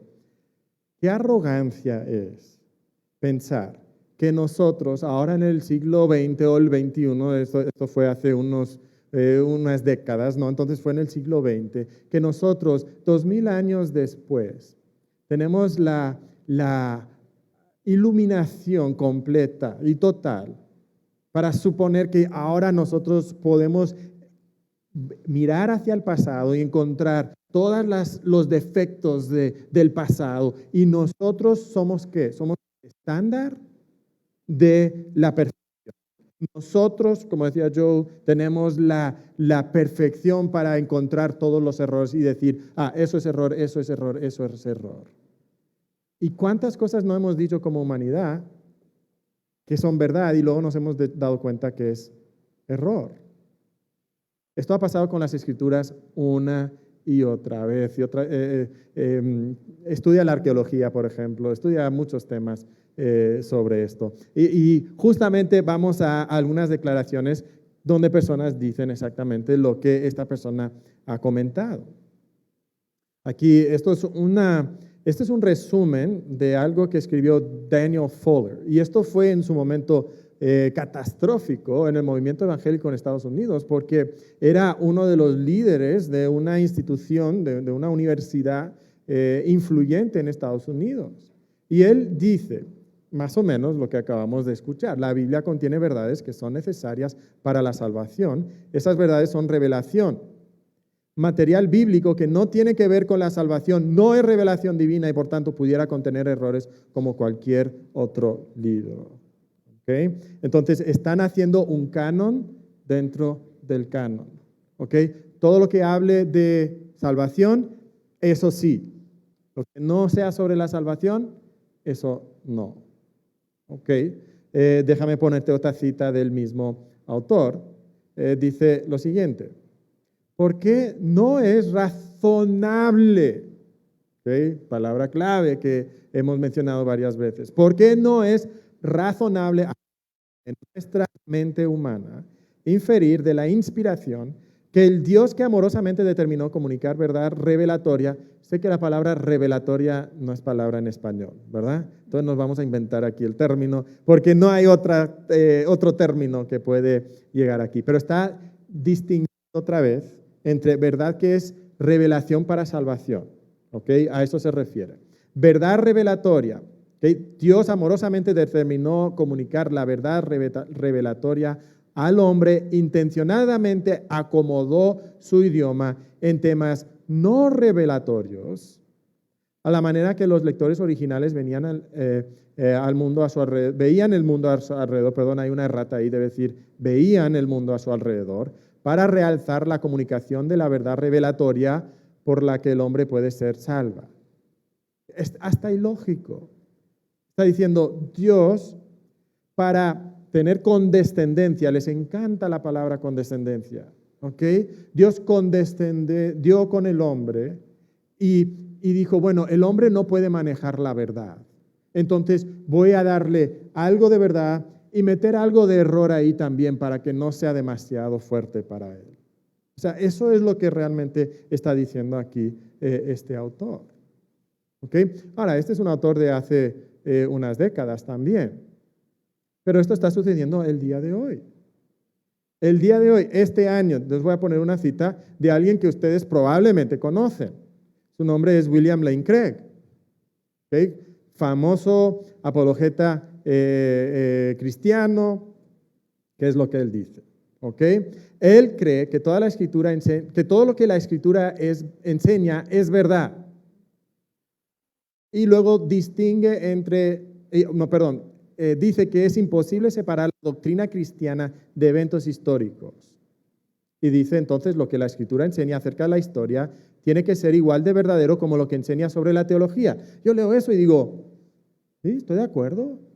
En este mismo artículo, él habla de la inspiración verbal y plenaria, habla de la inerrancia, pero luego aquí viene el problema. Dice, la pregunta es, ¿qué enseña las Escrituras? Tenemos que saber qué es lo que la Escritura está enseñando, porque todo lo que la Escritura enseña es verdad, pero ¿qué enseña? Y esto es lo que dice a continuación. Pero mientras que la historicidad de estos eventos pertenece a las enseñanzas de las Escrituras, ¿okay? Que Jesucristo haya resucitado es una enseñanza de las Escrituras. Entonces, eso es cierto. No queda tan claro que muchos de los detalles que rodean estos eventos pertenecen a las enseñanzas de las Escrituras. Sobre los eventos, eso no sabemos. Los evangelistas evidentemente sintieron mucha libertad al relatar sus historias, ya que precisión detallada no era siempre importante. ¿Qué está diciendo? Que hay detalles en los evangelios que los evangelistas, sí habían que moverle aquí un poquito, sí había que ponerle un poquito de salsa, ¿verdad? Un poquito de crema aquí, pues se lo ponemos, ¿verdad? Quizás no sucedió así, pero no pasa nada, ¿verdad? No pasa nada. Eso es lo que está diciendo William Lane Craig. Después de haber dicho que cree en la inspiración verbal y la inerrancia de las Escrituras, pero empiezas a leer y empiezas a darte cuenta que no es lo que él cree. Él cree en una inerrancia propiamente definida, pone en otro de sus escritos. Lo que está diciendo es que no cree en la inerrancia de las Escrituras, ¿verdad? Cuando empezamos a toparnos con este tipo de enseñanzas, vamos a escuchar algunos argumentos muy comunes. Uno de los argumentos es que no tenemos los autógrafos. ¿Okay? Si creemos en la inspiración y la inerrancia de los autógrafos, los manuscritos originales, bueno, ¿dónde están esos autógrafos? No existen. Y entonces, pues de nada nos sirve hablar de la palabra inspirada e inerrante porque no la tenemos. Y otra vez, mañana creo que Joe va a hablar de eso. ¿Cómo? Sí, estoy haciendo mucha promoción para Joe. Me debes la cena, Joe. Luego hay un argumento que dice, mira, Dios usó hombres para escribir su palabra y los hombres son falibles, por tanto, la palabra que ellos escribían tiene que tener error, tiene que tener fallas también. Voy a dar unos breves comentarios de eso en un segundo, ¿ok? Avances científicos y médicos, junto con el progreso en la arqueología y en el estudio de la historia, han demostrado que hay muchos errores fácticos en las Escrituras, ¿ok? Ya sabemos muchas cosas que antes no sabían. William Lane Craig, por ejemplo, cree que Jesús pudiera haber creído cosas que no eran verdad. Lo dice así. Cosas acerca de la ciencia. Por ejemplo, que Cristo pudiera haber creído que la tierra gira, que el sol gira alrededor del rey, no que la tierra gira alrededor del sol. Pudiera haber creído eso. Pero eso no importa, porque eso no es enseñanza, ¿verdad? Eso no tiene que ver con verdades revelatorias para nosotros. Este es un argumento que se escucha mucho. El concepto de la inerrancia como perfección absoluta es algo nuevo. Este concepto sería ajeno para el mundo antiguo. En la antigüedad nadie habla de ello ni lo hubiera concebido así. Nadie estaba pensando que la Biblia era completamente inerrante. Esto es algo que se inventaron los teólogos americanos, principalmente en una universidad llamada Princeton, un teólogo llamado de apellido Warfield. Él se inventó esto. ¿Ok?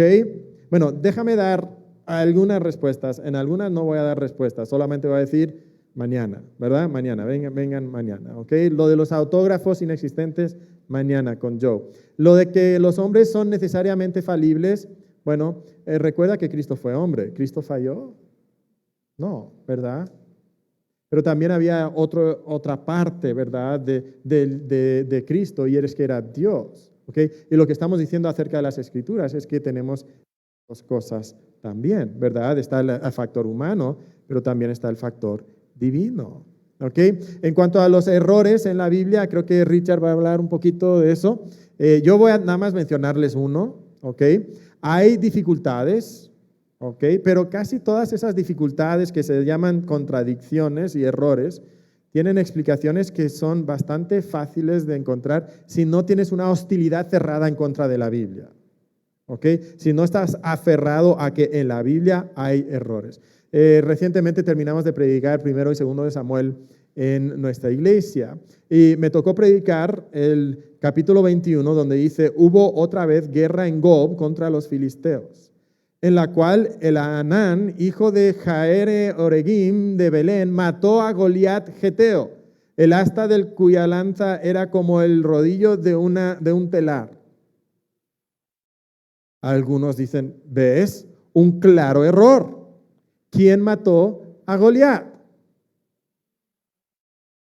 No, tú pensabas que era David, pero eso simplemente fue un mito que se desarrolló para exaltar a David. Pero aquí encontramos otra tradición que probablemente es la tradición genuina, y es que realmente un hombre, un soldado de David mató a Goliat, pero luego pues eso no era tan buena en la historia, ¿no? Entonces hay que hacer que David sea pues, más macho, ¿verdad? Más soldado. Entonces pues él mató a Goliat. ¿Okay? Ahora, si tú tienes una hostilidad en contra de las Escrituras, pues vas a intentar llegar a esa conclusión, ¿verdad? ¿Hay otras posibles explicaciones? Pues mira, hay una muy obvia. Pudiera ser que en el mundo antiguo existieran dos hombres que se llamaban Goliat. ¿Pudiera ser? ¿Sabes qué? En ese mismo capítulo menciona dos hombres que se llaman Jonatán. Y no son el mismo, ¿verdad? Uno que menciona en ese capítulo, y nada más lo quiero mencionar, ¿verdad? En el versículo 21 hay uno que es hijo de Simea, hermano de David, y luego menciona a Jonatán, hijo de Saúl. No solamente hay dos Jonatáns, hay dos Mefibosets en ese mismo capítulo. Uno es el hijo de Jonatán, que es tan famoso, y otro es hijo de Saúl por Rispa, la concubina. ¿Es tan difícil pensar que pudieran haber dos personas con el mismo nombre? En nuestra iglesia, una iglesia de más o menos 80, 90 personas, ¿ok? En cierto momento teníamos 5 Carlos, 5 hombres que se llamaban Carlos, 2 que se llamaban Samuel, 3 Guadalupes, 2 Eduardos y 3 Marías, en una iglesia de 80, 90 personas, ¿verdad? Entonces, pudiéramos encontrar otra explicación que no es completamente inconcebible, que no es que un error. Pues sí. Pero hay personas que, no, la Biblia contiene error, vamos a encontrar errores. Ahora, la mayoría de estas supuestas contradicciones, dificultades, son así, son de este tipo. Sí hay algunos que son un poquito más difíciles, y eso lo reconocemos, ¿verdad? Pero hasta una revista secular, como la revista Time, ¿okay? Y esto también hace de unos años, ¿okay? Pero no hemos avanzado tanto y cambiado tanto, ¿verdad? Esto es de 1996, ¿okay? La revista Time, que no es conocida por ser fiel defensora del cristianismo, dice lo siguiente: después de 2 siglos de enfrentarse a las armas científicas más potentes, la Biblia ha sobrevivido y posiblemente esté en una mejor posición después de haber sido sitiada. Aún en el campo de los críticos, los hechos históricos, las Escrituras parecen ser más aceptables ahora que cuando los racionalistas comenzaron sus ataques. Entonces, en parte podemos decir, qué bueno que la Biblia ha sido atacada, porque lo que ha sucedido es que solamente ha servido para confirmar lo que la Biblia dice. Entonces, sí hay algunas dificultades, pero no son tan grandes como nos quieren hacer pensar. Y acerca del argumento que la perfección absoluta es un concepto nuevo, aplicable a la Biblia, la historia deja eso muy en claro que no es así. Ireneo, lo mencionamos hace un momento, podemos estar completamente seguros de que las Escrituras son perfectas, pues fueron habladas por el Verbo de Dios y su Espíritu. Lutero cita a Agustín del IV siglo diciendo: he aprendido a considerar que solo las Escrituras son inerrantes. Todos los demás los leo de tal forma que, sin importar cuán santos o eruditos sean, no los considero como verdad a menos que se demuestre por las Escrituras o la razón que son ciertas. ¿Okay? Esto es un hombre de la antigüedad. Agustín, y aquí, perdonen que la cita es un poquito más larga, pero vale la pena leer esto, porque está escribiendo a Jerónimo, el traductor de la Vulgata. ¿Okay? Mira lo que dice Agustín: confieso a tu caridad que solo aquellos libros de las Escrituras que se llaman canónicos he aprendido a ofrendar esa reverencia y acatamiento hasta el punto de creer con absoluta certidumbre que ninguno de sus autores se equivocó al escribir. Ninguno de sus autores se equivocó al escribir. Si algo me ofende en tales escritos, porque me parece contrario a la verdad, no dudo en afirmar o que el códice tiene una errata, o que el traductor no ha comprendido lo que estaba escrito, o que yo no lo entiendo. Noten dónde se pone Agustín. No se pone como juez de las Escrituras, se pone como siervo, ¿verdad?, de las Escrituras aquí. Mas cuando leo a los demás autores, la maturidad y sabiduría, no admito que su opinión sea verdadera, porque ellos la sino porque lograron convencerme recurriendo a los autores canónicos o a una razón probable que sea compatible con la verdad. No creo, hermano, que tú opines otra cosa. No creo, digo, que tú quieras que se lean tus libros como los de los profetas y apóstoles, libres de todo error y acerca de los cuales sería abominable dudar. ¿Sí? Esta opinión que nosotros tenemos el día de hoy era la opinión de Agustín. Continúa diciendo, como poco antes te indiqué, solo debo a las Escrituras canónicas esta servidumbre ingenua, con que puedo seguirlas a ellas solas, bien seguro de que sus autores no erraron absolutamente en nada, ni mintieron absolutamente en nada.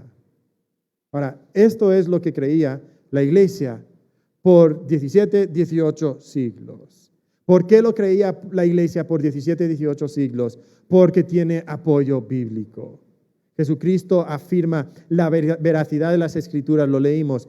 Tu palabra es verdad en Juan 17, 17. Afirmó la historicidad de algunos de los eventos más cuestionados.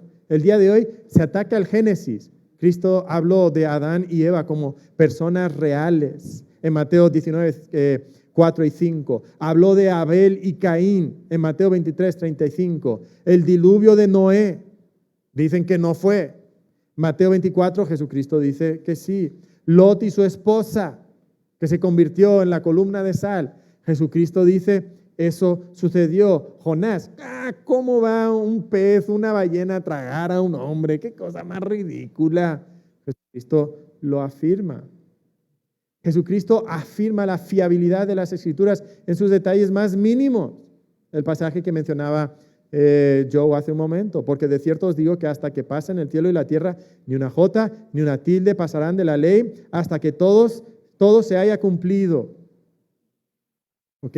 ¿A qué se refiere con jota y tilde? Bueno, para ayudarnos con esto, fui a un programa de Biblia que tengo y nada más capté una imagen del Salmo 23:1 en hebreo. ¿Ok? ¿Qué es una jota? Una jota es la letra más chiquita del hebreo. ¿Ok? Todas esas puntuaciones que vienen abajito de las letras no estaban originalmente. La letra más chiquita, ¿verdad? La yod. Ahí está. ¿Ok? Cristo dice ni la letra más chiquita. No sé, como la I para nosotros quizás. Sería así, ¿verdad? ¿Y qué es eso de la tilde? Bueno, son cosas mínimas en las letras que distinguen dos letras. Por ejemplo, ¿puedes distinguir la diferencia entre estas dos letras que tienen aquí? Una es una G y otra es la Het. ¿Pueden distinguir la diferencia? ¿Cuál es la diferencia? Ok. Ahí una de las letras tiene un palito que tiene un espacio, ¿verdad? Y no se conecta. La otra se conecta. ¿Ok? Esa es una tilde. Ok, esa es una tilde, de eso está hablando Jesucristo, de las porciones más pequeñas. Noten aquí estas dos letras, las diferencias entre estas dos letras. Es lo mismo, nada más la rayita sale un poquito y es más como una escuadra y la otra es más como, más circulado, ¿verdad? Ok, de eso está hablando Jesucristo. Si Jesucristo dice que ni estos detalles van a pasar de su palabra, ¿okay? Estas cosas tan minúsculas, ¿cómo podemos luego empezar a decir, pero luego hay otros detalles históricos y geográficos y médicos? Bueno, eso pudiera ser verdad o pudiera no ser verdad. Creo que Cristo nos está dando a entender algo diferente y cuando también nos dice que la Escritura no puede ser quebrantada.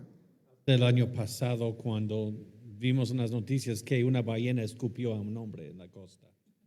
No, Sí. una ballena no puede tragar a un Pero hombre. sí, ¿no vieron las noticias? Sí sucedió el año pasado.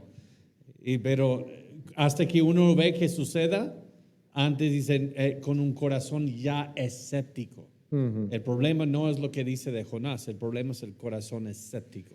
Sí, sí. ¿Qué otros apoyos bíblicos podemos encontrar? Y vamos a intentar correr aquí un poquito.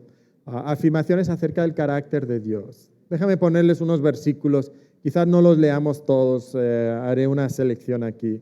El primer versículo dice Tito 1:2, en la esperanza de la vida eterna, la cual Dios, que no miente, prometió desde antes del principio de los siglos. Segundo Samuel 7:28, ahora pues Jehová Dios, tú eres Dios y tus palabras son verdad. Deuteronomio 32:4, Él es la roca cuya obra es perfecta. Mira, su obra es perfecta, concepto clave. Salmo 19:7, la ley de Jehová es perfecta. Segundo Samuel 22:31, en cuanto a Dios, perfecto es su camino y acrisolada o refinada, intachable, la palabra de Jehová. ¿Okay? Estas son afirmaciones de las Escrituras, ¿okay? Acerca del carácter de Dios. Noten afirmaciones acerca de las Escrituras mismas. Salmo 119, 160, la suma de tu palabra es verdad. Salmo 12:6, las palabras de Jehová son palabras limpias, como plata refinada en horno de tierra purificada 7 veces. Ahora, ¿por qué menciono algunos de estos argumentos? Bueno, porque nos lleva a un silogismo. Dios es perfecto en su ser y sus obras. Dios escribió la Biblia, inspiró la Biblia. Y entonces, ¿cuál es la conclusión? Pues la Biblia tiene que ser perfecta. ¿Okay? Piensa un momento, si hay errores en la Biblia, estaba intentando sacar aquí conclusiones. ¿Qué es lo que significa? Bueno, llegué a 3 conclusiones, ¿verdad? Una es, si hay errores en la Biblia, significó que Dios quiso darnos, Dios intentó darnos una palabra perfecta. Pues así afirma que su palabra es perfecta, pero no pudo. No pudo. ¿Qué es lo que eso implica para el carácter de Dios? Pues que no es omnipotente, ¿verdad? Hay una falla en su omnipotencia.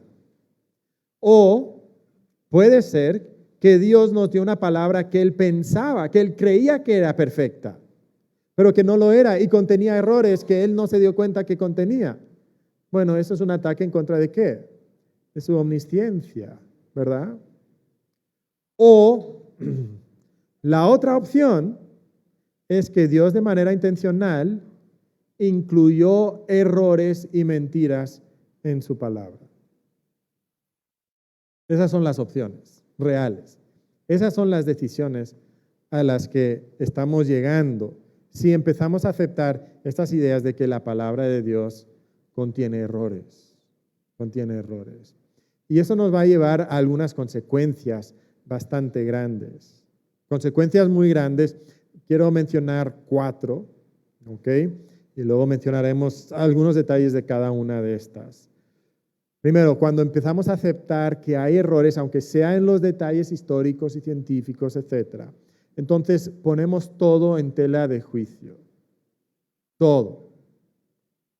¿Por qué? Bueno, nos lleva a la segunda consecuencia, que es que el hombre se convierte en juez. Joe mencionó un poquito acerca de esto. Y cuando el hombre empieza a ser juez, ahora empezamos a destruir la confianza que tenemos en las Escrituras. Ya no podemos nosotros confiar en las Escrituras y poco tiempo después vamos a empezar a perder las doctrinas esenciales de las Escrituras también. ¿Ok? Algunos comentarios breves sobre estos temas. Todo se pone en tela de juicio. ¿Ok? Noten aquí esta afirmación de un teólogo de Estados Unidos que es de este tiempo. Roland McCune se llama. Dice, dependemos de igual manera de los mismos autores que nos dicen de la tumba vacía para aprender del número de ángeles en la tumba. ¿A qué está refiriéndose aquí? Bueno, está contestando aquí a un autor que decía, mira, es que en un evangelio dice que hay un ángel, en otro dice que hay 2. Pues mira, ahí hay contradicción, ahí hay un error. Bueno, dice, ¿te das cuenta que el mismo que te dice que la tumba está vacía es el que te está hablando de los números de ángeles. ¿Okay? Lo supuestamente revelatorio y lo no revelatorio están juntos. Lo soteriológico, lo que tiene que ver con la salvación, y lo botánico, meteorológico y biológico, esas áreas donde supuestamente puede haber error, están tan completamente integrados que la diferencia no se puede descubrir sin omnisciencia divina. ¿Okay? Tú crees que eres tan inteligente que tú puedes empezar a hurgar en las Escrituras y decir, error, error, error, eso sí es verdad. Error, verdad. Ok, eso es imposible, a menos que tú tengas omnisciencia divina. ¿Te das cuenta que todo va junto? ¿Sí? Esos detalles menores donde supuestamente se equivocaron, van juntos. Les gusta atacar los milagros.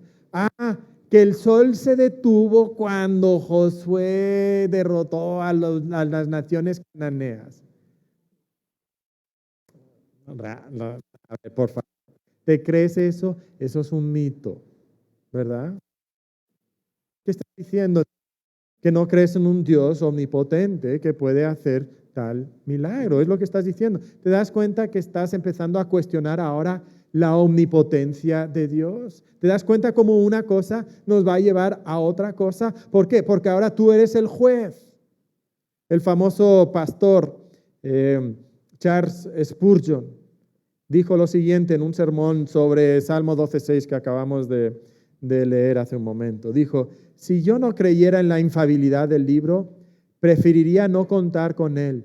Si yo fuera a juzgar el libro, él no sería mi juez.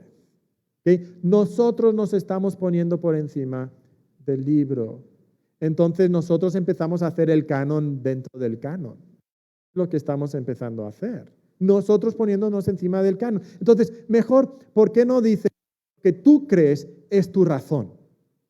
Lo que tú crees es tu inteligencia. Esa es tu fe realmente. Lo que a ti se te hace lógico, lo que a ti se te hace razonable, lo que tu mente te dice que es cierto, eso es lo que tú crees. No me digas que tú crees la palabra de Dios. Dime que tú crees tu inteligencia, tu razón. Tú te estás poniendo como juez y entonces empieza a caer cualquier confianza que nosotros tenemos en las Escrituras.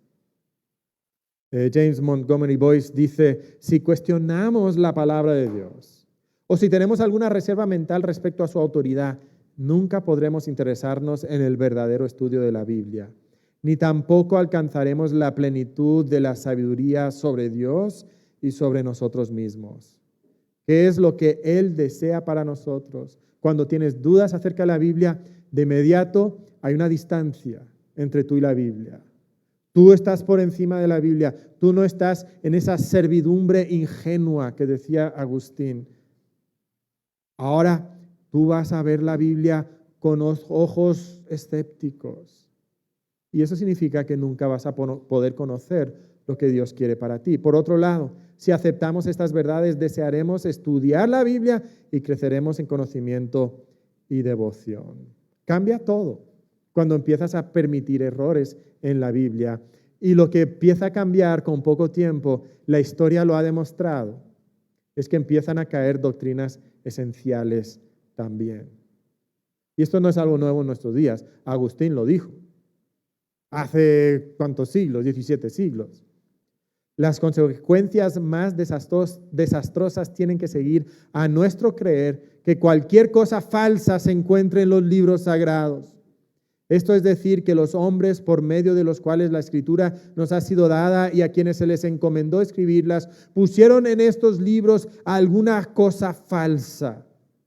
Si usted una vez admite que existe en tal alto santuario de autoridad, una declaración falsa, no quedará ni una sola sentencia en esos libros que si pareciera a cualquiera difícil de practicar o creer, no fuera por la misma regla fatal refutada como una declaración en la cual el autor intencionalmente declaró lo que no era verdad. Parece como si Agustín viviera el día de hoy, porque eso es exactamente lo que está sucediendo. Empezamos a cuestionar la inerrancia de las Escrituras. Y ahora cualquier cosa que nos parece un poquito difícil va para afuera también. Génesis 1 al 11, es mito histórico. No es realmente genuino. Y empiezan a caer una doctrina, una enseñanza, una creencia tras otra. O sea, la pregunta que tenemos que hacernos es, cuando yo empiezo a creer que mira, en la Biblia hay ciertos errores por la ignorancia, por las limitaciones culturales que había en aquel entonces, ¿dónde dejamos de encontrar ignorancia cultural y limitantes por la antigüedad de los escritores? No, en la salvación no. Pero en cuántas otras áreas sí. Empezamos diciendo que es lo científico y lo histórico. Y luego empezamos a rechazar otras cosas también. Bueno, cosas más culturales como, oye, eso de la mujer y el pastorado, eso era cultural también. Lo de la homosexualidad, eso era cultural también. Eso es por la ignorancia de aquel entonces. Eso, hermanos, es exactamente lo que está sucediendo. Y luego empiezan a caer otras cosas. Oye, lo de milagros, ¿realmente creemos en milagros? Un diluvio universal. Un hombre que murió y resucitó. Eso es mito histórico también. Y ahora ya estamos extirpando el corazón del cristianismo. Esto es lo que vivió Spurgeon también. Y él nos dice lo siguiente: el primer paso extraviado es la pretensión de tener una fe adecuada en la inspiración divina de las Sagradas Escrituras. Permita usted que un hombre cuestione o entretenga dudas u opiniones bajas sobre la inspiración y autoridad de la Biblia y queda sin un mapa del camino para guiarse y sin un ancla que le mantenga firme. Cuando la razón humana ha sido exaltada por encima de la revelación divina y se convierte en la fuente de revelación, el resultado siempre ha sido toda clase de errores y desvaríos. Puede ser que sea unos años antes o unos años después, pero siempre es el resultado. Hermanos, no seamos ingenuos en este aspecto. Cuando tú abres esa rendija, cuando aparece esa grieta, que temprano ya no va a ser una grieta, va a ser una apertura tan amplia como todo lo que el mundo te puede meter por esa grieta, por esa apertura. Y vas a estar tragando todo lo que el mundo tiene que decirte el día de hoy. No podemos ceder en este aspecto de la inspiración y la inerrancia de las Escrituras. Tenemos que defender esto, porque si no, nos quedamos más que nuestra propia razón e inteligencia humana, que siempre ha errado. Entonces, no cedamos en este aspecto, hermanos. Ustedes ven que el mensaje aquí de redención y adoración que ven en sus iglesias, ¿qué van a dejar a sus hijos? ¿Qué van a dejar a sus hijos? Y esto sí no es, en teoría puede suceder. Ha sucedido una y otra y otra y otra vez. Si vas al seminario de Fuller, ese escritor hace un momento, ¿no? Si vas al seminario de Fuller el día de hoy, te encuentras con muchas cosas muy tristes también en ese aspecto. Y no tienen que pasar desde Spurgeon, ¿verdad? Del siglo XVIII hasta ahora el siglo XXI, ¿no? Perdón, siglo XIX. No tienen que pasar tanto tiempo para que esto suceda. Sucede en años. Sucede en décadas, en denominaciones enteras. ¿Cuándo empezamos a ceder en este aspecto de la inspiración y la inerrancia de la palabra de Dios? Pues qué tema tan intenso, tan desafiante, en un mundo tan extraño que le cree más a Jaime Maussan que a lo que dice Jesucristo. cree más en ovnis, en apariciones, en tantas cosas que la palabra del Señor. Cuando el Señor habló con Marta, estaba afligida por la muerte de Lázaro, el Señor le dijo: yo soy la resurrección y la vida. El que cree en mí, aunque esté muerto, vivirá. Y le hizo una pregunta de frente a Marta: ¿crees esto? Y Marta sin dudarlo dijo: creo, Señor. Todos estos argumentos que se nos están dando, internos, externos, argumentos de personas que históricamente contribuyeron al crecimiento de la iglesia, yo creo que nos surge la misma pregunta, ¿no? ¿Creemos esto? ¿Creemos todos estos argumentos? ¿Cuál sería nuestra conclusión, Joe? La conclusión, wow, es difícil porque esta es la introducción a todo el conversatorio, ¿no? Es de hacer esto. ¿Quién es el arbitrario? ¿Quién es el juez? ¿Soy yo o lo es Dios? Y luego cuando quiero poner en duda la palabra de Dios porque Él usó a humanos, acuérdense, ¿quién está levantando esta queja? Un humano. Así que tengamos en cuenta, Dios quiso y quiere hablar a nosotros a través de su palabra. Tiene el poder de hacer universo, también tiene el poder de darnos a su palabra. Y cuando dicen que el hombre es falible, así que la Biblia tiene que tener errores, es por eso que es tan importante también la teología. Porque cuando entiendes la soberanía de Dios, Dios hasta el rey malvado que maneja su corazón para su gloria. Entonces, si Dios incluso es soberano sobre sus enemigos, cuanto más a su pueblo y a los cuyos quiere dar su palabra a través de ellos.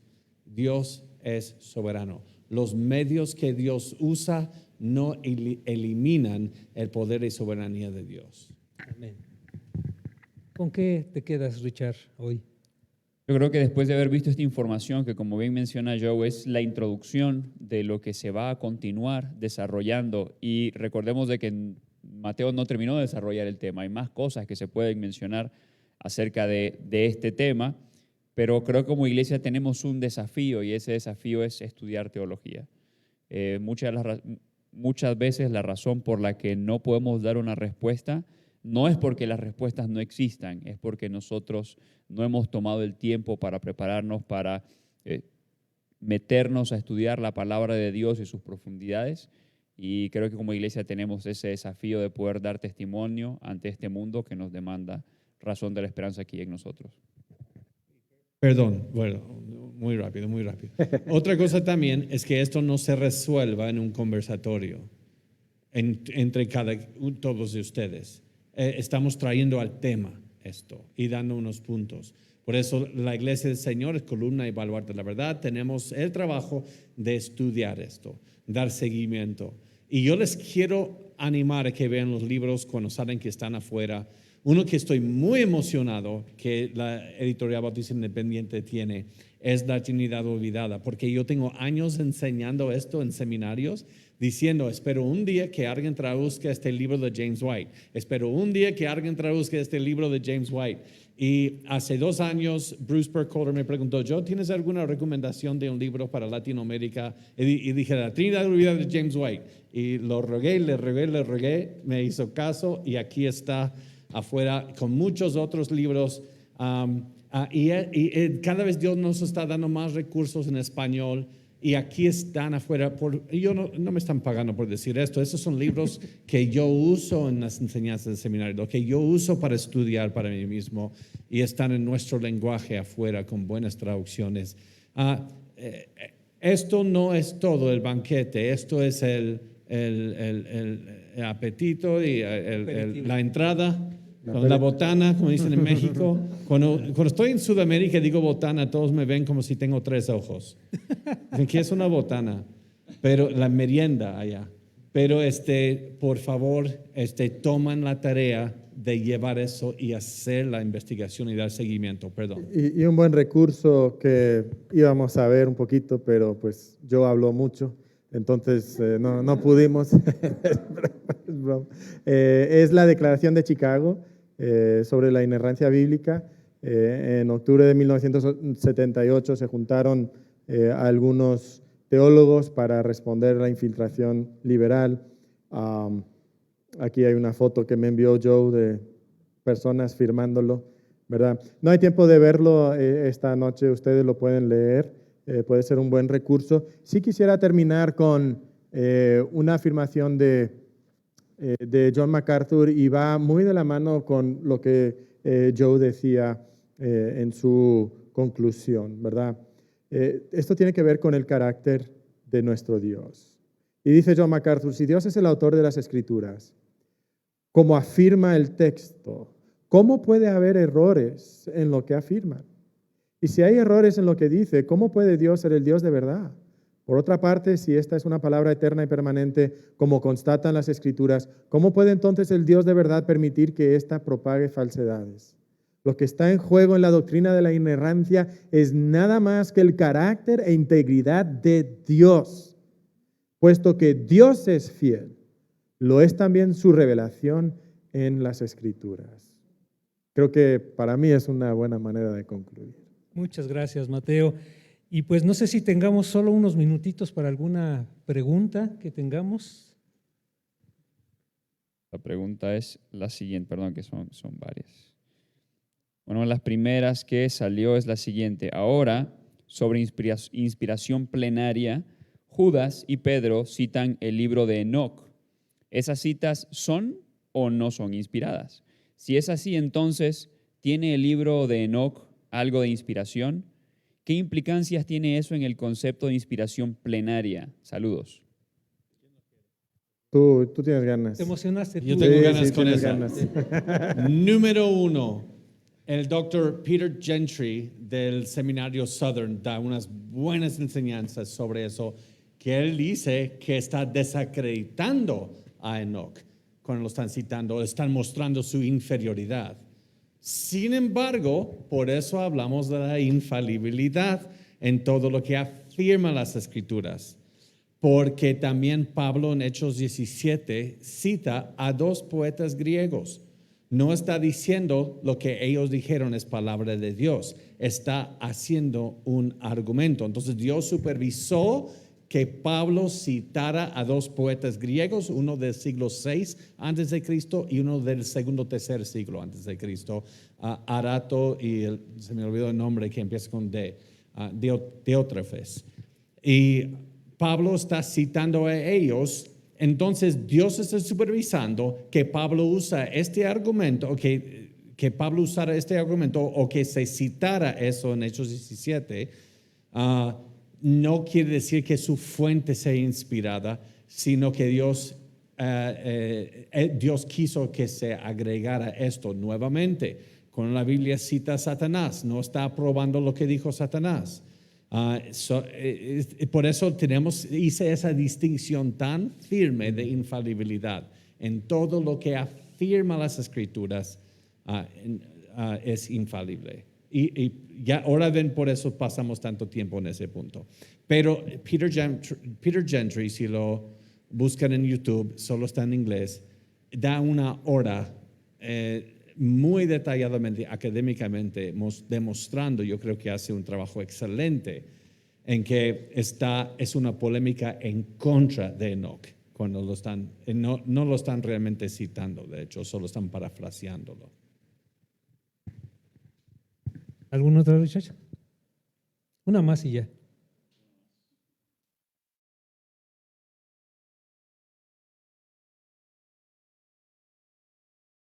De todas las cientos que dijiste que tenías. Ok, aquí hay una pregunta, pero en realidad esta se responde mañana, así que más bien simplemente la vamos a mencionar para quedar introducidos al tema de mañana, ¿no? Dice, ¿y qué pasa con la diversidad de traducciones? Muchas quitan literalmente palabras o versículos completos. ¿cuál sería entonces la más confiable y preservada? Bueno, no, creo que eso lo podemos mencionar ahorita. Aquí tenemos una buena, que es el texto griego, así que pues el texto griego sería la mejor referencia. Pero sí lo veremos mañana. Mañana responderemos estas preguntas. Muy bien, mis hermanos, pues muchas gracias. Esperemos que el propósito de transmitir este conocimiento, más que satisfacción, haya generado inquietud, haya generado sed de escudriñar las Escrituras, de ir a la palabra de Dios y desearlas para conocer más a nuestro Dios.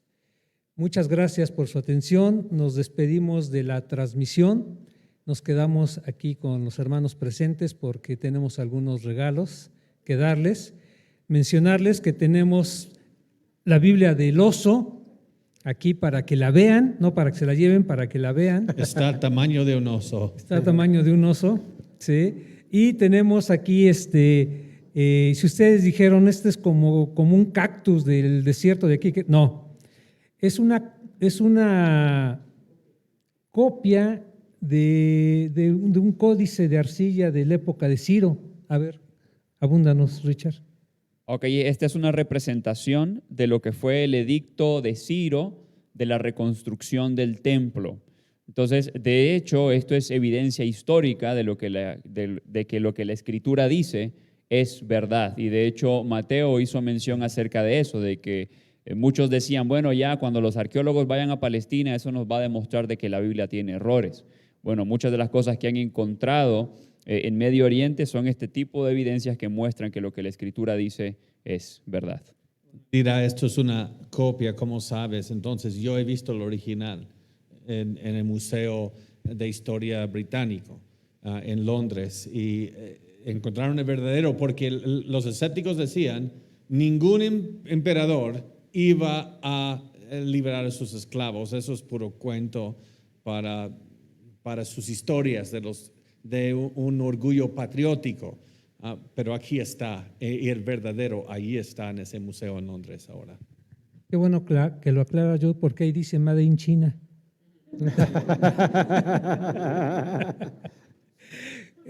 Muchas gracias, mis hermanos. Nos despedimos de la transmisión. Mañana, 7:30 de la noche, continuaremos con el tema de Joe, crítica textual, y las variantes que tenemos, las diferentes Biblias. Va a estar muy bueno y con lo apasionado que es Joe, sin duda va a traer buena enseñanza. Muchas gracias, Mateo. Mateo igual.